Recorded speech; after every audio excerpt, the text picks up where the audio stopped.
Bom dia, irmãos. Bom dia também os irmãos que estão em casa, estão nos acompanhando pela internet.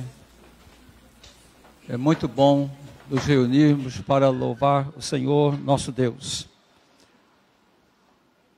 O hino que nós acabamos de cantar com o coral, Aleluia, de Handel, foi composto por Handel quando ele estava com o lado direito todo paralisado. O irmão reclama de quê? Está reclamando de quê? Não faz mais para o Senhor, por quê? Esse homem fazer uma música dessa tão extraordinária de adoração ao Senhor, com o lado direito paralisado. Às vezes uma febrezinha, uma gripe qualquer, já tira a pessoa da igreja, falta a igreja, nem lê mais a Bíblia, nem ora. Ontem tivemos uma belíssima reunião com os jovens da nossa igreja. Quero pedir para mostrar a foto, por favor. Olha só que beleza, lá no Batistão. Graças a Deus, pode tirar.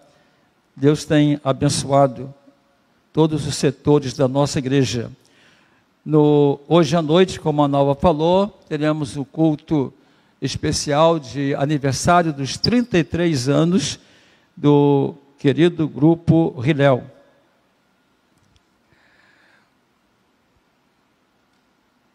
Publicaram nos grupos da igreja essa semana, dia 22, dia do músico. Dia do músico. A nossa igreja já há muito tempo não comemora o dia do músico, comemora o mês do músico. O mês todo nós temos cultos especiais, apresentações especiais. O dia 22, essa semana caiu numa quarta-feira, às vezes cai numa quinta que não tem culto, numa sexta que não tem culto, numa terça-feira. Então, nós comemoramos o mês todo e hoje, então, o encerramento do mês da música com o aniversário do grupo Riléu. Na próxima quarta-feira, teremos a quarta TIM com os nossos queridos adolescentes. O irmão não pode faltar. Nesse culto, teremos um testemunho maravilhoso de uma grande obra que o Senhor Deus fez numa das famílias da nossa igreja.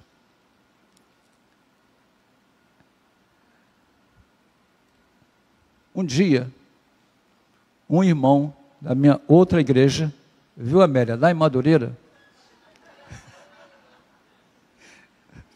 Não posso esquecer de Madureira, gente. Né? Quase 40 anos atrás, a gente não esquece, né? Coisas boas. Um irmão, Mauro Chaves Taveira, chegou no meu gabinete e disse: pastor, eu tenho que falar uma coisa com o senhor. Não falei com ninguém, não vou falar com ninguém, mas o senhor é meu pastor, eu quero falar com o senhor. Até hoje, o meu dízimo foi 10%. Mas Deus tem me abençoado tanto, pastor, que a partir de hoje o meu dízimo será 20%. Fica só entre nós, o senhor não fala com ninguém. Coisa maravilhosa quando a pessoa tem experiência com Deus, né? O meu pai não era dizimista. Para minha mãe dar uma ofertinha na igreja, ela tirava do dinheiro que ele dava para as compras. Até um dia, quando nós estudamos mordomia, lições de mordomia na igreja, de janeiro a março de 1967, eu era superintendente da EBD. No mês de fevereiro, meu pai mudou de ideia. Meu pai tornou-se um homem dizimista até ir para o céu. Teremos no dia 9 de dezembro, no sítio do irmão Gilson, confraternização dos homens da nossa igreja. Mas o irmão tem que levar um kit churrasco. Quero chamar aqui os aniversariantes da semana todos os irmãos que estão aniversariando, pode ficar de pé, todo mundo, vamos ficar em pé e vamos orar pelos nossos aniversariantes. Eu quero chamar o pastor Leonardo para nos dirigir a Deus nessa oração. Aniversário natalício, aniversário de casamento, aniversário de batismo. O irmão se lembra? Um dia eu perguntei a um irmão, qual a data do seu casamento? Ele disse, pastor, eu sou casado há mais de 40 anos, mas o senhor não me pergunta a data, porque eu não sei, a minha esposa sabe. Isso dá divórcio, né? Tem que saber a data do casamento. Vamos orar. Oremos, irmãos. Senhor Deus, eterno Pai, nós agradecemos a Ti, Senhor, por essa oportunidade que nós temos de estarmos reunidos aqui como igreja do Senhor, desfrutando dessa maravilhosa comunhão com os nossos irmãos e principalmente, ó Pai, desfrutando da comunhão com o Senhor. Nesse momento queremos agradecer especialmente por aqueles irmãos que estão comemorando mais um aniversário, comemorando a Deus este dom da vida que o Senhor mesmo nos dá. Ó Pai, que assim como o salmista, todos eles estejam buscando no Senhor sabedoria para contar os seus dias, para que seus corações alcancem a sabedoria e que sejam vidas dedicadas e consagradas unicamente ao Senhor. Nós agradecemos assim, em nome de Jesus. Amém. Amém. O irmão não pode sentar.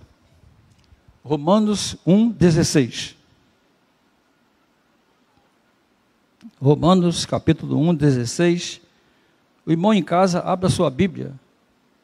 Leia conosco este pequeno versículo, Romanos 1:16. Todos juntos. Não estou envergonhado do Evangelho a respeito de Cristo, porque é poder de Deus para a salvação de todo aquele que crê.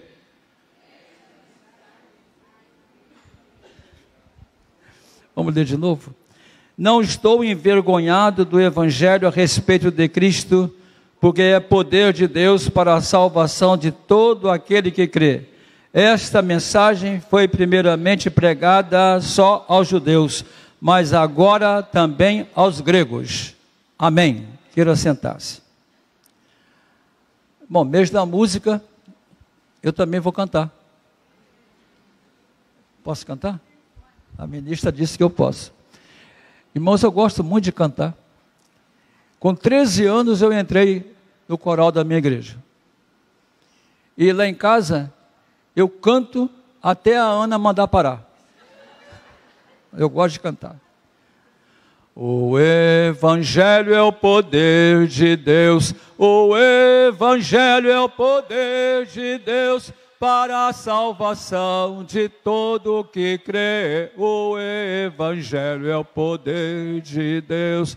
O Evangelho é o poder de Deus. Os irmãos aprenderam? Vamos ficar em pé?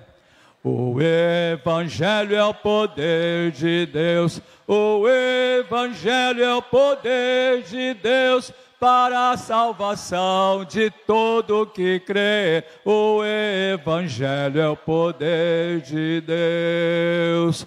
O Evangelho é o poder de Deus. O Evangelho é o poder de Deus para a salvação de todo que crê. O Evangelho é o poder de Deus. Tem piano agora. O Evangelho é o poder de Deus. O Evangelho é o poder de Deus para a salvação de todo que crê. O Evangelho é o poder de Deus. Obrigado, Sirlene. Os irmãos podem assentar. O apóstolo Paulo foi um homem transformado pelo Evangelho. Temos visto hoje um Evangelho que não transforma, um Evangelho de segunda categoria, Um evangelho que permite que a pessoa continue com todos os seus pecados, participando de festas mundanas em tudo quanto é lugar, frequentando coisas terríveis na internet. Esse não é o evangelho de Jesus Cristo, o evangelho da Bíblia. Ao longo do meu ministério, vários irmãos me declararam que foram transformados depois de membros da igreja há muito tempo. Eu já vi muitos crentes de terceira categoria terem suas vidas completamente transformadas. As pessoas que desafiam o cristianismo ignoram a transformação dos apóstolos do Senhor Jesus. Não sabem o que é transformação de vidas. A vida radicalmente transformada dos apóstolos, dos seguidores de Jesus, oferece para todos nós um sólido testemunho da ressurreição de Jesus. Há muitos crentes que estão vivendo como se Jesus ainda estivesse naquela sepultura fria. Eles não tiveram nenhum contato com o Cristo ressuscitado. O testemunho dos apóstolos sobre a ressurreição merece confiança. 10 deles morreram como mártires. Apenas João teve morte natural. Esses homens foram torturados, açoitados, a maioria sofreu a morte por métodos mais cruéis. Pedro foi crucificado de cabeça para baixo. André, Filipe, Simão, Zelote, Tiago, filho de Alfeu, e Bartolomeu foram crucificados. Tiago, filho de Zebedeu, foi morto à espada. Tomé foi morto por uma lança. Mateus foi morto à espada. Tadeu foi morto por flechas. Será que esses homens deram suas vidas por causa de uma mentira? Será que esses homens não tiveram nenhum contato com o Cristo ressuscitado, com o verdadeiro evangelho? O crente transformado pode ser testemunha de Jesus. Aliás, lá no fórum, para você ser testemunha de alguém, você tem que ter visto ou ouvido alguma coisa. Quem não viu e não viu, não pode ser testemunha. O crente só é testemunha de Jesus porque ele vê a transformação de Jesus na sua vida, ele lê a palavra e ele é transformado. Em 2 Pedro 1,16 diz: porque nós não temos contado fábulas a vocês, quando lhes explicamos o poder do nosso Senhor Jesus Cristo e da sua vinda. Nossos próprios olhos viram o esplendor da sua majestade. E todo crente tem condições de ver o esplendor da majestade do Senhor Jesus Cristo. Em sua primeira carta, João enfatizou o aspecto de testemunha ocular do seu conhecimento, explicando como ele e os apóstolos receberam informações sobre o que Jesus fez e disse. Ele diz o seguinte: Cristo já existia quando o mundo começou.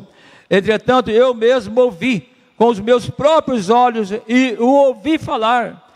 Eu toquei nele com as minhas próprias mãos, e isso clamo a respeito da palavra da vida enviada por Deus. Este que é a vida, que vem de Deus, foi revelado a nós, e nós asseguramos que ouvimos e proclamamos a vocês a vida eterna que estava com o Pai, e depois foi revelada a nós. Eu repito que lhes estamos falando a respeito do que realmente nós mesmos vimos e ouvimos, a fim de que vocês possam participar da comunhão e das alegrias que nós temos com o Pai e com o Senhor Jesus Cristo.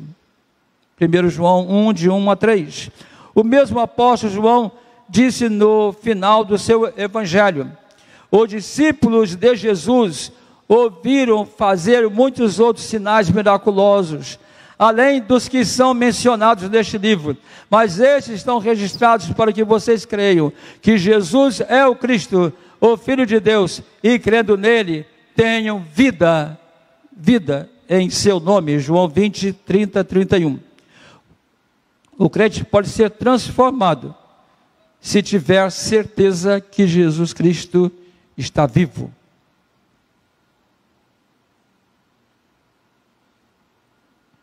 Jesus está vivo e presente em todo lugar. Não pode ir a todos os lugares mundanos, mas Jesus está lá. Ele está vendo você lá. Ele está vendo a sua vibração num show mundano. Ele está vendo. Ele está vendo a sua vida. Ele está lendo os seus pensamentos. Ele sabe tudo o que acontece na sua vida. Os apóstolos pensaram que quando Jesus morreu, tudo estava acabado. Pedro até disse: eu vou pescar. Não chamou ninguém. Os outros foram também. Foram pescar. Mas lá na pescaria apareceu Jesus ressuscitado.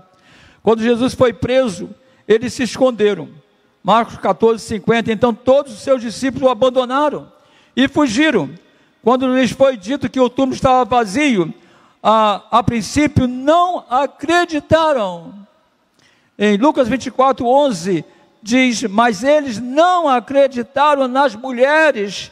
As palavras lhes pareciam tolice, pareciam loucura. Ninguém persegue um morto. Jesus é perseguido porque está vivo. Se o irmão está vivo com Jesus Cristo na sua vida, o irmão é perseguido. Se o irmão for um crente morto, ninguém persegue. As pessoas lhe oferecem bebida, as pessoas lhe oferecem coisas ruins, e o irmão aceita. O irmão não é perseguido, o irmão não é criticado por coisa alguma. Mas se o irmão tiver o Cristo vivo dentro da sua vida, o irmão será perseguido, porque vai num casamento, chega lá, tem bebida alcoólica, o irmão não bebe, o irmão é perseguido. Tem oportunidade de dançar, o irmão não dança, porque é um ambiente mundano, aquelas músicas são mundanas. Somente após ampla e convincente evidência é que aqueles homens, aqueles discípulos creram. Tomé declarou que não acreditava na ressurreição se não pusesse o dedo nas feridas de Jesus. Jesus se apresentou no segundo domingo à noite. O Tomé estava lá. No primeiro domingo à noite ele não estava. No segundo domingo à noite ele estava. Jesus virou-se para Tomé e disse: coloca a mão nas minhas feridas. Coloca a mão aqui do meu lado. Coloca a mão nos meus pés. Vê se não sou eu mesmo. Tomé se ajoelhou e adorou ao Senhor. Conta-se uma lenda que depois ele voltou a ter dúvidas. Puxa, Jesus mandou colocar a mão nele e eu não coloquei. Agora, não sei se eu não deveria ter colocado e tal. Então ele foi procurar o apóstolo Pedro. Falou com Pedro. Precisava conversar com ele, fazer um gabinete com ele, sobre essa questão. Pedro disse: ih, rapaz, minha agenda está cheia. Não vou poder dar atenção. Um homem foi curado pelo poder de Jesus lá na porta do templo. E agora tem uma multidão que aceitou Jesus. E eu estou muito ocupado. Eu não vou poder dar atenção a você também. Então ele procurou o apóstolo João. Falou com João. João disse: eu estou ajudando Pedro. Eu estou ajudando Pedro, mas não tenho tempo para isso não. Então, Tomé chegou à seguinte conclusão: os meus colegas que estão ocupados na evangelização, estão ocupados em dar testemunho do poder de Jesus, eles não têm dúvida. Procurou então fazer alguma coisa para o reino de Deus. O apóstolo Paulo, o apóstolo Pedro, então, ele foi transformado, porque a única explicação é a seguinte: 1 Coríntios 15:5, ele apareceu a Pedro e mais tarde aos 12. Ele apareceu a Pedro. Olha, aí foi a transformação dele. Outro testemunho interessante é o de Tiago, irmão carnal de Jesus. Tiago tinha vergonha do seu irmão Jesus, o mais velho, sair pregando, falando do reino de Deus, e as pessoas zombando dele. Ele tinha vergonha, Jesus era uma vergonha para a sua família. Mas o que aconteceu com Tiago? Qual foi essa transformação que Deus fez na vida de Tiago? Ele mesmo escreveu, depois, 1 Coríntios 15, versículo 7 diz, depois apareceu a Tiago, e mais tarde a todos os apóstolos. Se Jesus nunca apareceu para você, você não pode ser uma testemunha de Jesus. O Evangelho é o poder de Deus para aquelas pessoas que tiveram um contato com o Senhor Jesus Cristo, o ressuscitado. O crente pode ser transformado e se tornar uma pessoa corajosa. Uma pessoa corajosa. Esta semana eu estava relendo a autobiografia de Salomão Ginsburg, na cidade de Nazaré, que fica a 50 quilômetros da cidade de Recife. Ele fez um ar livre, e avisaram a ele para não fazer o ar livre, porque o padre tinha contratado um homem para matá-lo. Mas ele falou, se eu não tivesse marcado, tudo bem, mas eu já marquei, todo mundo sabe, então eu vou fazer o ar livre. E se Deus quiser que eu morra dessa maneira, eu morrerei, tudo bem, tranquilo. Foi para o ar livre. Pregou, cantou, pregou, ele era músico, né? Cantou, pregou, ele tinha um órgão portátil, pequenininho, que ele levava para tudo quanto é lugar. Cantou, pregou, não aconteceu nada. Aí depois, o William Etchminger, que estava com ele, outro missionário, cantou um belíssimo hino, e ele abriu a Bíblia e pregou outro sermão, não aconteceu nada. Depois, um homem começou a frequentar a igreja. Aquele homem é o que tinha sido contratado para matá-lo. O homem se converteu. Ele contou a história daquela contratação. Mas ele, para arranjar coragem, ele bebeu umas cachaças. E bebeu demais, ele dormiu o culto todo. Mais tarde esse homem entrou para a polícia e tornou-se um guardião do pastor, do missionário Salomão Ginsburg. Como é que acontece essa transformação? 2 Timóteo 1, versículo 7 diz, Deus não nos deu espírito de covardia, mas de poder, de amor e de moderação. Um grande exemplo, o apóstolo Paulo. Paulo era fariseu, fiel, grande cumpridor da lei de Moisés. Paulo era um exemplo de pessoa sincera. Ele tinha educação rabínica, ele foi educado aos pés do sábio Gamaliel. Um homem sincero, mas errado. Há um livro com esse título, Sincero, mas Errado. Há um folheto também. Paulo decidiu ir a Damasco, capital da Síria, com autorização dos líderes religiosos de Jerusalém, para trazer todos os judeus que tinham se convertido lá. De repente, ele viu um clarão no céu e ouviu uma voz. Ele caiu do cavalo, ouviu uma voz: Saulo, Saulo, por que me persegues? O Dr. Russell Shedd dizia que com certeza Saulo conheceu essa voz, porque ele esteve muitas vezes em Jerusalém na época de Jesus. Além disso, a entonação da voz de Jesus deve ter demonstrado grande amor por esse homem. Saulo, Saulo, por que me persegues? Quais as mudanças que o Evangelho fez na vida de Paulo? Primeiro, mudou o seu caráter. Seu caráter foi totalmente, radicalmente transformado. O crente deve ter seu caráter transformado. Ele era um homem intolerante, amargo, religioso, fanático, orgulhoso, temperamental. Ele foi transformado num homem paciente, bondoso, tolerante, até escreveu 1 Coríntios 13.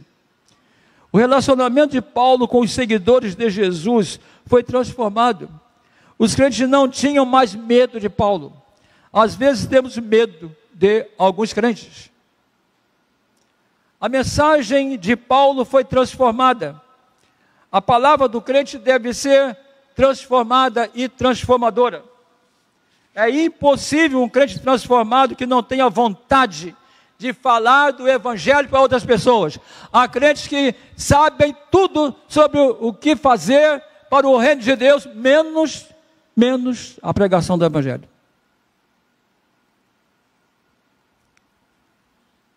Nós separamos 100 evangelhos de João para serem distribuídos lá em Mazomba.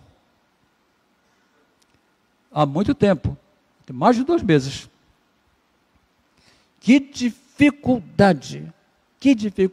Ontem à tarde, alguns irmãos foram fazer essa distribuição lá em Mazomba. Somente ontem. Agora, para fazer outras coisas, aparece gente aberta, né, para ajudar, né?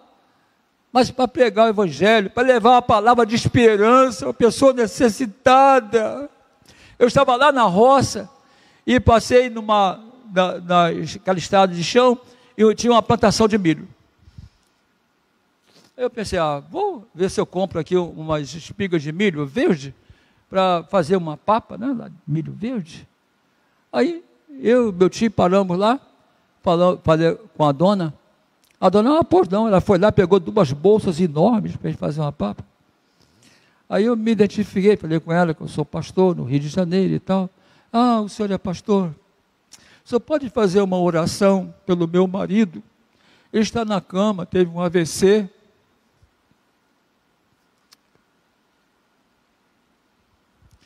Deus não me levou ali para ganhar 2 bolsas de milho. Deus me levou ali para orar para aquele homem sofrendo na cama. Deus quer usar o irmão. Deus quer usar a irmã. A mensagem de Paulo foi transformada e ele foi um transformador. Atos 9:20 diz: e logo passou a pregar Jesus nas sinagogas, dizendo ser ele o Filho de Deus. Suas convicções intelectuais mudaram.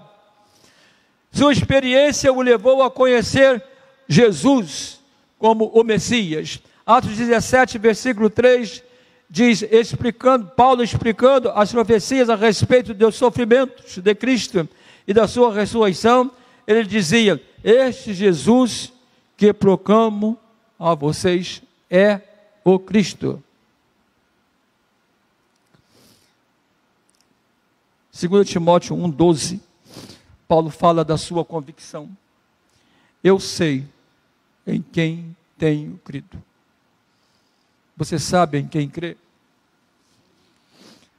Onde está a sua fé? Uma irmã, certa ocasião, chegou ao gabinete do pastor e disse: sabe, pastor, eu sou membro da igreja há muitos anos, mas eu não era crente. Agora eu sou convertida. Jesus mudou a minha vida. Quando ela saiu, o pastor ficou sozinho, abaixou a cabeça e falou com Deus: Senhor, eu sabia que faltava alguma coisa na vida dessa irmã, mas ela foi transformada.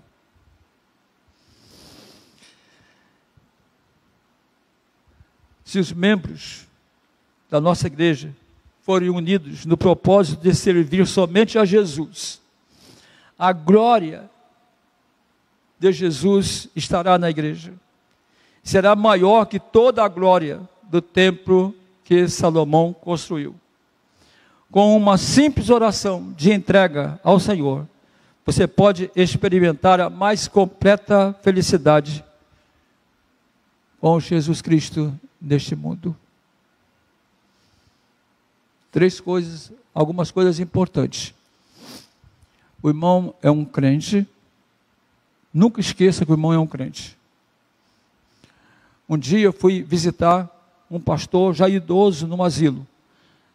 Ele não estava com Alzheimer, mas estava demente. Não se lembrava de muita coisa. Quando eu disse a ele, eu sou o pastor, sou seu pastor lá em Itaguaí, pastor Pedro Bruno, virou-se para mim: o senhor é pastor?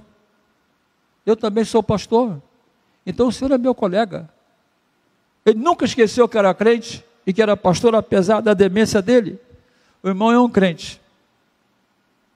Jesus Cristo está vivo,